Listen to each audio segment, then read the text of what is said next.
Alright guys, big news, got my own shop going. Tire changers, the whole bit, and working on cool stuff like this, TDI in a Jeep, changing turbo, putting new intercooler and stuff on it, so I'll show you what I'm working on. Got lots of new tools, lots of new stuff. Got a new steering wheel for the Supra, had to hang up the old one. She broke on me.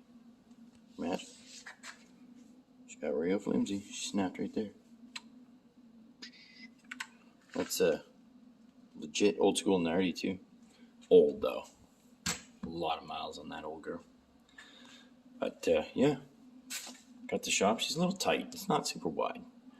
But you don't need a big shop. Keep her going. You know what I mean? I'm happy with it. We are getting a hoist soon. So we'll be putting a hoist in. Fucking got lots of ceiling room. So but yeah, on this one, got a collapsed lifter. So I'm gonna be tearing the engine down, ripping it right down to the inside and into the guts. And the cool thing is you don't have to take the heads off these ones to get down in there. So we're going to tear the intake manifold off, tear everything down, get it ripped apart, and see what we're working with. I know we got a collapsed lifter. Did the compression test. Ain't got much. I'm just hoping that, you know, there can be more damage. So I'm really hoping that we can get away with, you know, kind of shoving some lifters in. Hopefully the cam's not hurt. These engines do this cylinder shut-off thing there. They, whatever, economy friendly bullshit. And the valley in there, I don't know what the thing's called, but there's a plate down in there and it guides the oil and stuff, and it gets blocked up. It gets gummed up, gets dirty, and then stars that cylinder 6 for whatever reason, from what I've been reading, learning, stars that cylinder, collapses the lifter. So, fingers crossed. We're going to tear it down. Really want to get this working good for him. Obviously, we did the plug some wires thinking it was just a misfire, right? That's just one of the things you do. You're like, hey, misfire. And after we did that, I was like, wait, we better compression test this bad girl. So pretty much 180 around the deck, except that cylinder 6 has, what does it say there? About 60. So, like I say, I'm going to tear this apart, and we'll be back in a bit, see what we're working with. All right, so with the intake manifold ripped off, and animals were living in here, I guess. So we'll have to vacuum that up. And I rotated the engine over, and it's this lifter right here. This one's not doing anything, full rotation. So yeah, third one in from the back on the passenger side. So yeah, that kind of sucks, right? So gotta tear this center plate off. Well, gotta vacuum this up first because don't want to get anything in it. But we're gonna tear this off, and then we'll be down at all the stuff we want to see, and hopefully it works out. I really hope the cam's not marked up, but that's here's to hoping.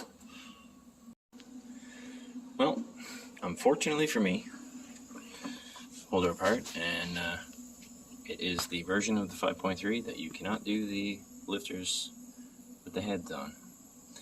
So I gotta pull the head off. That sucks. But yeah, we'll get a piece of cardboard out, lay all these out in the right place where they come off, make sure they all go back where they need to go, and yeah, we'll split this head off and see what's going on. That really sucks, man. Fuck. I gotta take the exhaust and shit off. Bummer. Alright, so of course, me being me, I was wrong, and this engine has that active fuel.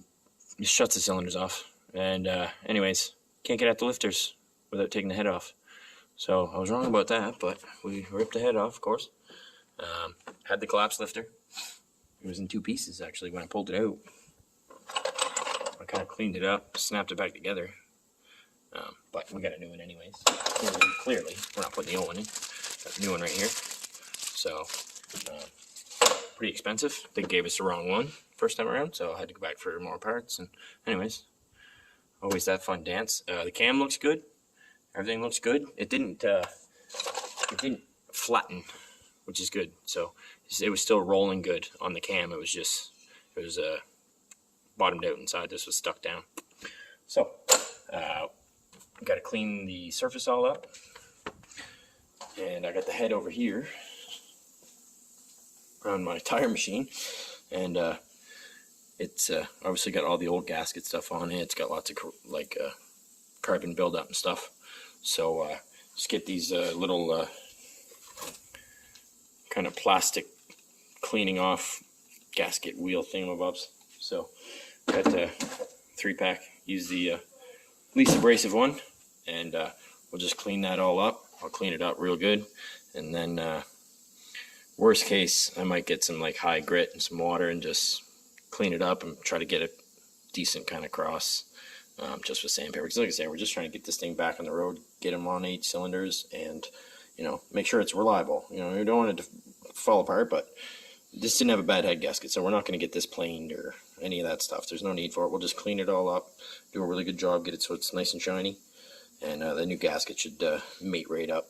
We'll probably put some of that copper stuff on it there that you spray on the gaskets. I'm not sure. I never do, but we'll see how clean I can get this first. So we'll check back in a bit. All right. Shined. Scotch Brights. That little wheel thingy. And lots of brake clean. And just take your time. You don't want to gouge it. You don't want to cause any, some sort of possible compression loss or whatever. So you got to think, when this is on, this is what's holding all your power in that little gasket. So I mean, it's got to be nice and flat and whatever. So show you the block here. I'm just shine it up a little bit more.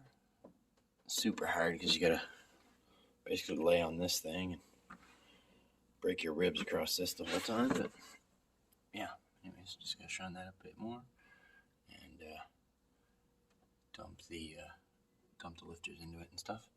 So I'm gonna keep shining it up just a little bit more, and then we'll plop her on. All right, we got the block all shined up. We got the head gasket on. So now I'm just gonna dump the head on, go over the torquing sequence, and we'll start putting the rocker assembly back together.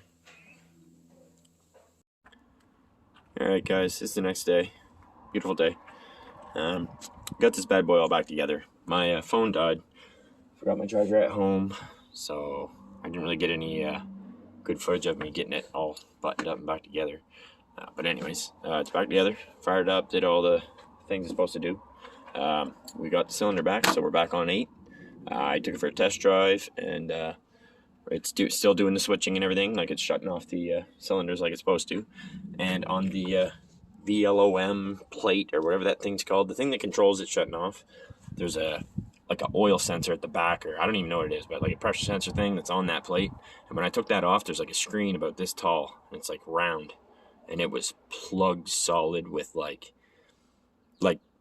when oil's overly burnt and it just turns to like a crud, like that, just bad stuff. So anyways, it was all crusty, blocked right off, so I cleaned all that up, cleaned all the plate all out. That way, I knew the lifter didn't collapse for no reason. It was from starving of oil. So I'm glad I found that before I put it back together. That made me so much happier. So it's pretty happy now. We'll give her a start and listen to them lifters.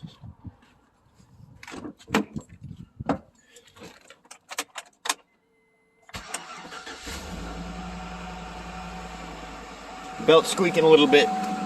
Gotta get a new belt for it.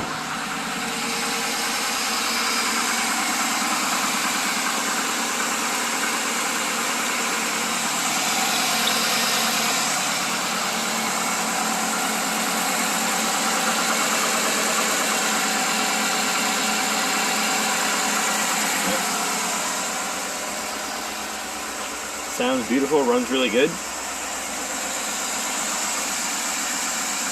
Everything worked out great. Anyways, guys, that's gonna do it for this one. Lots more fun stuff happening, and that there, I got a new boost controller for it, so I'm gonna try and toss that on maybe today. And I got a new radio for it too, a little touch screen, so updated. Anyways, that's gonna do it for this one. Thanks for watching. Hit the sub button, please. I'd appreciate it, and we'll see you guys on the next one.